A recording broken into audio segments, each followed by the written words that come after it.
सुप्रभात छात्रों, जैसा कि हमने आपको पुल्लिंग और स्त्रीलिंग के शब्दों को बताया था। लिंग किसे कहते हैं, है ना। लिंग का मतलब पहचान या चिन्ह होता है, जिससे हमको इसका ज्ञान होता है कि यह जो है किस जाति का है, स्त्री जाति का है या पुरुष जाति का है। ठीक, तो आइए हम देखते हैं नीचे कुछ शब्दों के पुल्लिंग और स्त्रीलिंग रूप दिए गए हैं। जैसे लड़का का होगा लड़की, पुरुष का होगा महिला, नर का होगा नारी, राजा का होगा रानी, पुत्र का पुत्री, तो पिता का माता, भाई का बहन, नौकर का नौकरानी, पंडित का पंडिताइन, नाना का नानी, चाचा का चाची, मामा का मामी, काका का काकी, शाला का शाली, पति का पत्नी, वृद्ध का वृद्धा, छात्र का छात्रा, बेटा का बेटी, दादा का दादी, शिक्षक का शिक्षिका, कहार का कहारिन, पड़ोसी का पड़ोसिन, उसके बाद शेर का शेरनी, फिर उसके बाद बाघ का बाघिन, घोड़ा का घोड़ी, बैल का गाय, बकरा का बकरी, नाग का नागिन, मोर का मोरनी, ऊँट का ऊँटनी, हिरण का हिरणी, सिंह का सिंहनी, बिलाव का बिल्ली, कुत्ता का कुतिया, बंदर का बंदरिया, मुर्गा का मुर्गी, हाथी का हथनी, फूफा का फूफी, गायक का गायिका, चूहा का चूहिया, मालिक का मालकिन, नाव का नाइन, नायक का नायिका, सेठ का सेठानी। तो बेटा आप लोगों को हम बोले थे कि आप लोग इसको करके देखिए, जो अभ्यास प्रश्न है आपको हम बोले थे बेटा आप इसको करके जो है भेजिएगा, तो लेकिन हमको किसी छात्र ने इसको करके नहीं भेजा। तो आइए हम आपको इसको बताते हैं, तो आप थोड़ा प्रयास करिए, अभिभावक बच्चों का कृपया मत सहयोग करें, ठीक ना। तो आइए देखते हैं हम पुल्लिंग और स्त्रीलिंग शब्द।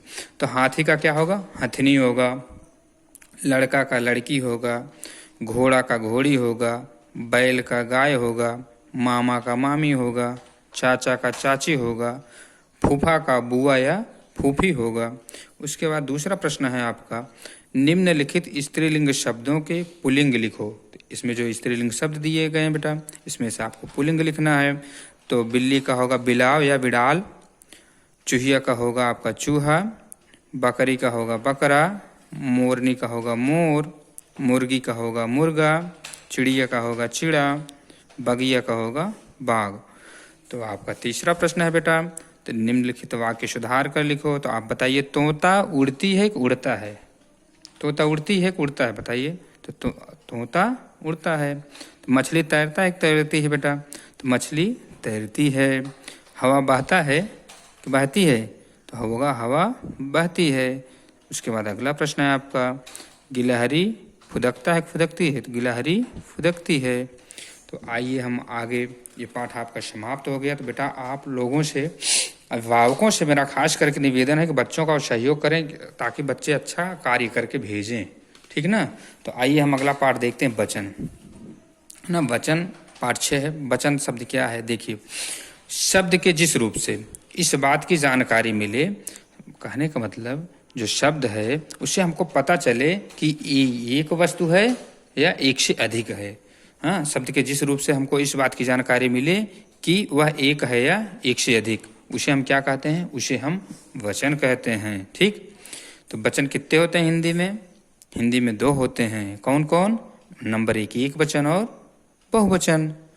जिस शब्द से एक वस्तु की जानकारी मिली उसे एक वचन कहते हैं, ठीक। जैसे एक पेंसिल हुआ, है ना, एक किताब हुआ, एक बल्ला हुआ इत्यादि। उसी प्रकार से बहुवचन, जिस शब्द से एक से अधिक वस्तुओं की जानकारी हो उसे बहुवचन कहते हैं। जैसे बल्ले ना, कुर्सियाँ, घोड़े, पुस्तकें इत्यादि।